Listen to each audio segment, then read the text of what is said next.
this is an industry that is global.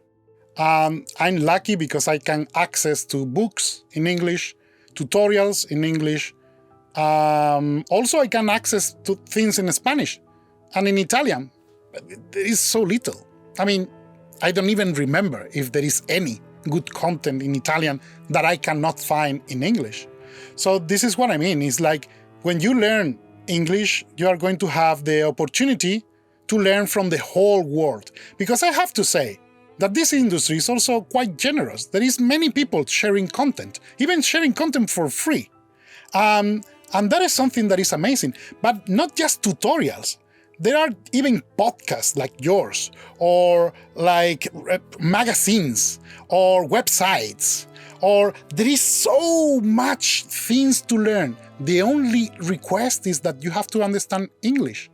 So if you don't, you are going to exclude yourself. Right now, we like it or not, English is the common language of the world. So is more or less in everywhere, more or less people is going to understand more or less English. There are places that can speak English fluently, even if they are not like the first tongue. But even in the other places, you can more or less understand something. Well, I believe the first thing of communication is to have the language, a common language. If you don't have a common language, you cannot access to that culture. So for me, I have to say that I was very, very bad student of English in the school.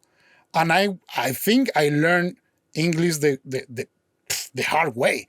Just recording tutorials because I need it, and then writing because I need it, and then writing emails because I need it. So you learn because you need. It is really difficult to learn something when you don't need it. Yes. So I was working and I needed to understand my supervisors giving me directions or I get fired. So here you are. You learn English very well. You become Shakespeare. If you are poor, you become Shakespeare if you need.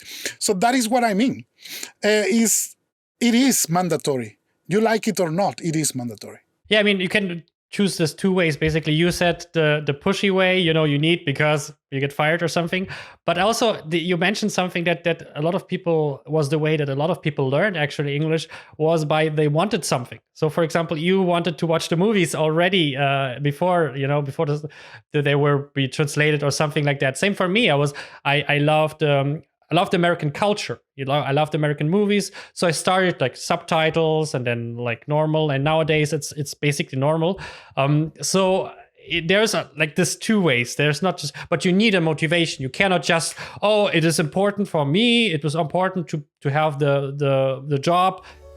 I can promise you. And I noticed that with French for me, I had extreme problems to learn it because there was no much incentive to do it, especially with COVID, especially with the French attitude. They have a little bit of a fuck off attitude. So especially if you don't speak already great French, you need an incentive basically. So what would you say to someone who just says like, I'm afraid to speak English. I don't know, this is typical things. I hear like in France, a lot of people like literally like, I don't speak English because I'm afraid. I don't speak English because I'm not good.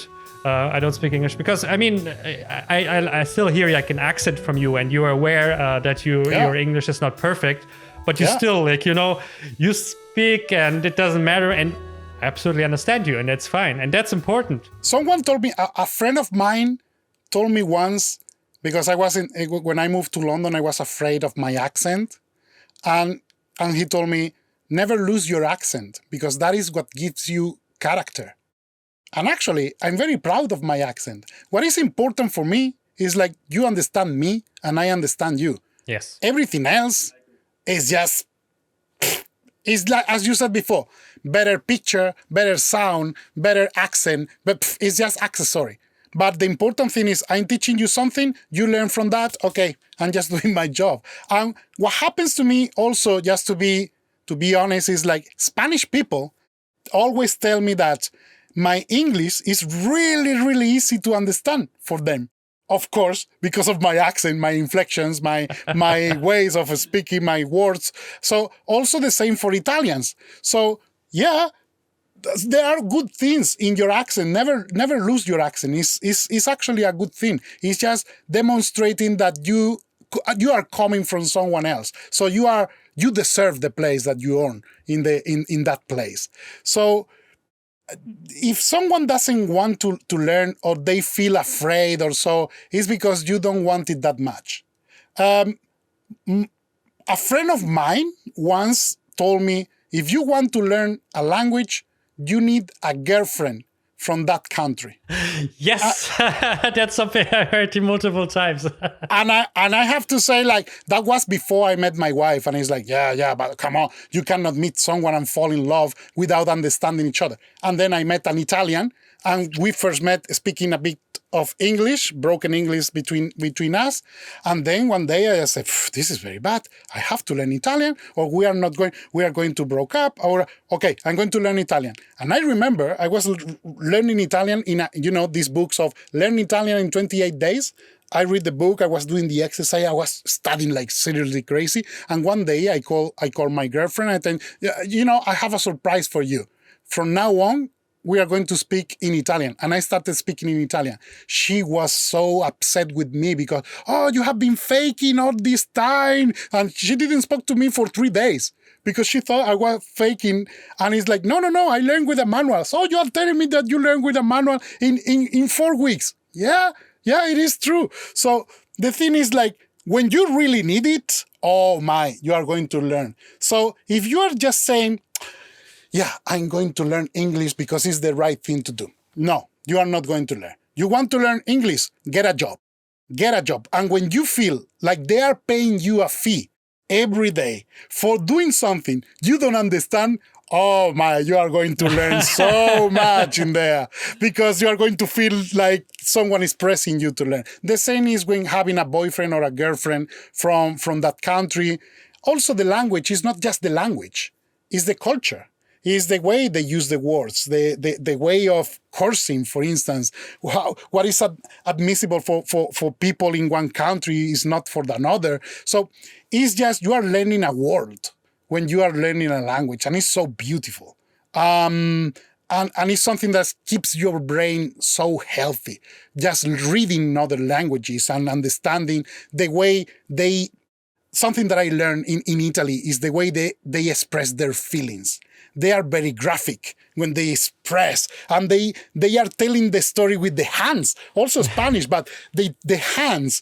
I mean, in Italy, you speak as much with your hands as with your mouth. So for me now that I have been living in here for a long time, when I have to speak, it is sometimes challenging to me not to move my hands. Now I'm used, so I just put my arms in here and I try not to do. But if not, it's going to be like, they can say like, what are you doing just by doing this? So it's so cool.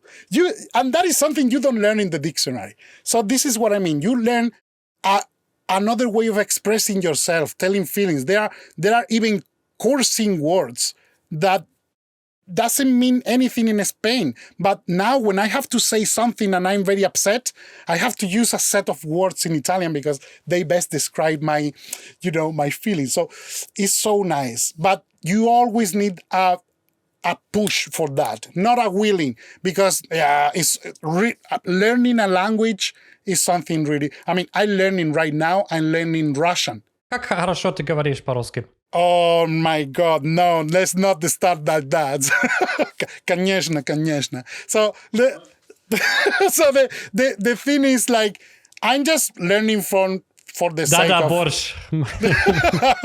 just for the sake of learning something new. But it is so difficult.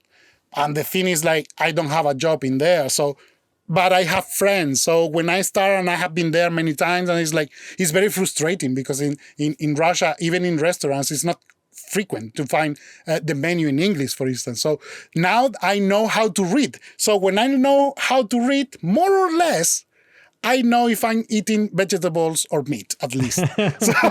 So this is what I mean. The secret is always meat. It's always meat. It's always meat. There is no vegetable, vegan food or something in Russia. It's like no. Yeah. Нет. Niet. Not today. No, I love that. No, that's. I think that's the biggest thing. It's about motivation, and the biggest mistake I always did, and I think most people do, is this. I want that.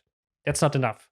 Just because you want to become a visual effects supervisor or artist, it will not make you, like, even if you buy your course, my course. It's still like, you consume, like YouTube, maybe if you're lucky, maybe you watch till the end. That's even actually statistically not always the case, even if you paid for things. And then still, like, nothing like comes into your brain because you have no heart in the whole game, And there was something I learned recently. If you pay attention. You are listening to the 21 Artist Show, a podcast that inspires creatives to make meaningful content to pursue their passions. I'm talking with creators, artists, and engineers about their careers, lessons they have learned, and how to make an impact. I'm your host, Alexander Richter. I'm a technical director and coach in visual effects, animation, and games. For more content, go to 21artistshow.com. Enjoy the show.